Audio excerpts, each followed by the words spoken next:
So when I was like in like ninth grade or 10th grade, I grew up in a small town, and this dude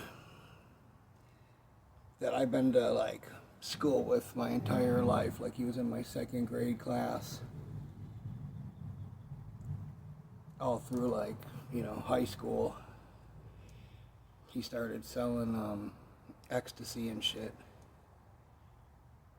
And my high school girlfriend at the time would buy that shit, and I just didn't like it. She'd be going to raves, and I never was. I didn't do ecstasy until I was like 35 years old. I was into punk rock and shit, and punk rockers don't do fucking ecstasy, or we don't go to raves, and we don't dance. You know what I mean? So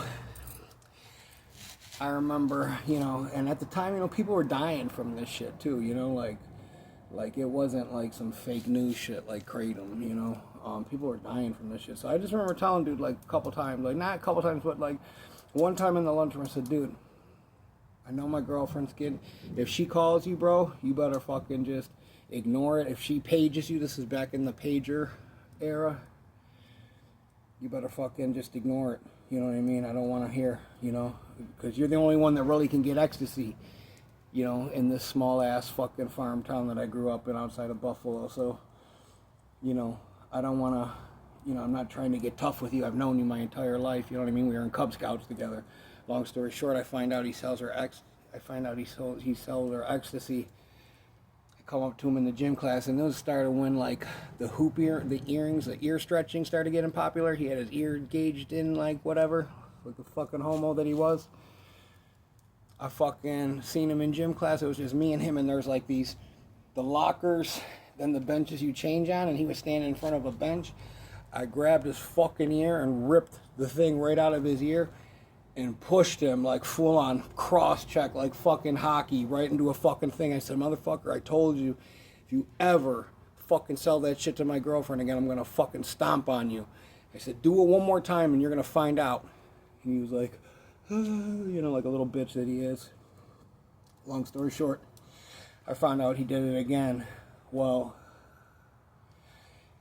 I set him up to rob him, because everybody was robbing him because he was just a pussy. I remember a kid, I don't know, what street was this on? It was near Ontario and my hometown, Ontario, one of these side streets, like Holly and Ontario, kind of near the courthouse, the county court or whatever, yeah, and snowing outside, so he pulled up to go sell some dude drugs at the house. I forget whose house it was, but I was waiting in the car behind, like 3 cars down. It was snowing, you couldn't see anything, you know what I mean? It was night. So the dude gets in his car, they're talking, and I come up to the car, open the handle, and I go, Todd, what's up? And I grab the dude that's sitting in the fucking passenger seat, which was already staged, and grabbed him and like threw him out. And I got in the car and I shut the door and I hit the lock button and held my finger on it. And I looked at him and I said, you know why I'm here, right?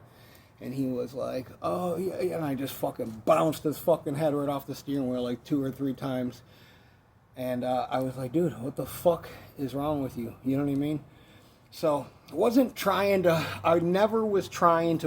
never tried to like fuck somebody up bad enough to where, I put him in the hospital or something, or like I'm trying to break his face or anything, because he's just a little bitch of a man, and I get mad even telling the story because I'd fucking like to smack him again. So I grab him. I think I punched him like twice, not even really that hard, just to send a message. Get out of the car. I roll him around the car, pull him out of the fucking car, I'm looking around for his money and his drugs and stuff. I think I find like $40, put it in my pocket. We later ordered pizza with it. He gets out of the car, and I got distracted looking at something, and I looked that way for a second, and he hit me in the head with a fucking pipe. You know what I mean? And we were just near the end of the robbery. Like, he didn't even have a black eye or nothing. So he fractured my skull. I thought somebody walked up behind me and shot me in the back of my head. Like, I didn't know what it was called then, but it's called a flash knockout. And I went out to the Cosmos, and I must have blinked like 1,000 times. I felt like I was spinning, and I came to, shook that shit off, and I couldn't see out of this eye. And I remember looking at him, and he was shaking, like, oh, I didn't mean to hit you. And I go, what the fuck is he talking about? And I'm looking down, and there's blood just everywhere. There's blood on him. There's blood everywhere. It's I could see it in my shoes. There's just foamy blood all in the snow. Yellow, reddish, fucking just blood.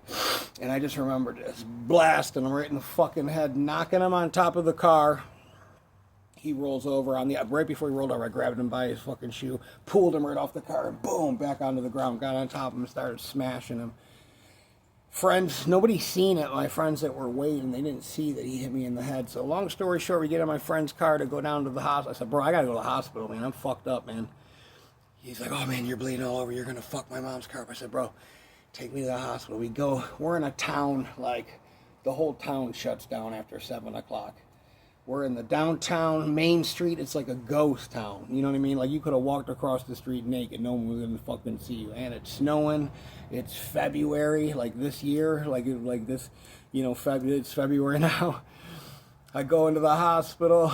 Oh, no, I pass out at the light, and he's driving. And I wake up. I go, bro, go through the motherfucking light. What are you doing? I'm bleeding to death. Go. You know? And he's like, oh, he goes, I don't want. I go, bro, I'm fucking. If a cop pulls us over and sees me fucking bleeding like this, they're gonna be good. Don't worry. Let's go. Get to the hospital. I got like a fucking glove stuck on my head to stop the bleeding. The girl goes at the front counter, the stupid bitch that worked at Lockport Memorial Hospital. She was like, oh, I need you to fill out your forms. I said, sweetie, do you see my fucking head? And do you see the blood all over me? I said, I'm going to fucking lay down. Send a doctor in here whenever they get a chance, okay? I'm not filling nothing out. I signed my name, and I went and laid down. And then I just remember the cops coming, and the cop was a real dickhead. He lived near my girlfriend at the time, you know, and they should have never questioned me, you know what I mean? Like, but they have to send the cops to the emergency room because of an assault. So I never told him that I robbed him because I felt like he had the $40 was just a tax. You know, and I didn't get any drugs or anything from him because I wouldn't have wanted them. You know, like, I didn't take pills or MDMA or anything. Long story short, like, 4 dudes robbed him. My little brother, rest in peace, sees him the next day at school and, like, slaps the shit out of him for hitting me in the head with a pipe. They ended up giving me, like, 5 staples. Fucking dented my head, like, right here. But I just remember, you know, going to, you know, a couple of days go by, and police knock at my door. It's like Lieutenant Newman. He's in white. And I'm like, oh, fuck. He's like, so-and-so? Yeah. He's like, yeah, you got a warrant out for your arrest. I go, what? He goes, you know Todd Stevens? I said, yeah, I know who he is. He's like, yeah, he said you robbed him, and it's a felony. It's pretty serious. And the cop was like, well, just turn yourself in, kid, and laugh, which they never do with a felony. So I went and turned myself in, called my dad, ended up having to get a lawyer. The lawyer was like, you belong in the attic, or the judge, fucking Judge Hurley, this old fucking drunk lesbian bitch. She was like, you belong in Attica. You know, da-da-da-da. So they gave me community service and had to pay back the $40 and shit, but till this day nobody in my family knows that I fucking robbed his dumb little ass. And I seen him riding a bike in 2016, right before I moved to Florida, in the Elmwood Village, and he was all fucked up on Xanax and shit. And I ain't like mad at the dude or anything like that, but I don't know why people just don't believe me, like, when I tell them shit. Like, you know, like, I wouldn't want somebody built like me telling me something and then having them tell me again. You know what I mean? Like, I'm not trying to tell you something to intimidate you. I'm telling you this shit because I'm gonna fuck your life up. You know what I mean? It's like, I just don't think people are aware of the consequences that could happen. So he ended up getting a black eye. Whatever. I mean, I really could have beat the brakes off of him, and I felt like I let him off pretty easy. And, you know, still he hit me in the head with a fucking pipe, which I felt like was a sucker move. You know, but, you know, it is what it is. It happened, and it makes for a good story and a good, you can feel it right in here. And there's a fucking, like, there's this fissure, like, in the hospital. It's like, oh, they're like, we completely missed it. We didn't find it till like 4 years later in a fucking x-ray.